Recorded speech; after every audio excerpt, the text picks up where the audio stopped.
What is the survival rate of breast cancer surgery? Breast cancer surgery के बाद बचने का दर कितना होता है? सी ऑब्वियसली ये तो बहुत ही स्टेज डिपेंडेंट है and what we call as tumour sub type.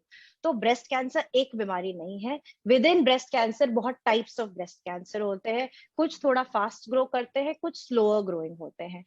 तो जो स्लोअर ग्रोइंग ट्यूमर्स होते हैं ऑब्वियसली उनका जब हम कंप्लीट रिमिशन हो जाता है, पूरा क्योर हो जाता है, तो उसमें दोबारा आने का रिस्क बहुत कम होता है। और जब हम लोग अर्ली स्टेजेस होते हैं, स्पेशली जिन लोग के लिम्फ नोड्स नेगेटिव होते हैं, ट्यूमर साइज बहुत छोटा होता है, उनमें सर्वाइवल रेट्स बहुत अच्छा है। तो what we call as DCIS मतलब stage 0 breast cancer, breast cancer के जस्ट पहले वाला स्टेप प्री कैंसर, उसमें अगर हम लोग सर्जरी करके we do a mastectomy and we radiation tamoxifen वगैरह जो भी टैबलेट्स, उनका ट्रीटमेंट पूरा कंप्लीट करने पर 10 इयर्स पे disease free overall survival is 98%।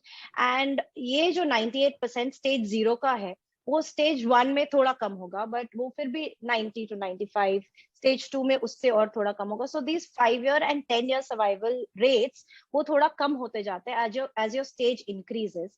And stage 4 में that survival is around 30 to 40% at 5 years। तो उसमें भी डिपेंड करता है, जब ये हमारा डिजीज स्प्रेड भी होता है तो वो डिपेंड करता है कि वो कहाँ स्प्रेड हुआ है।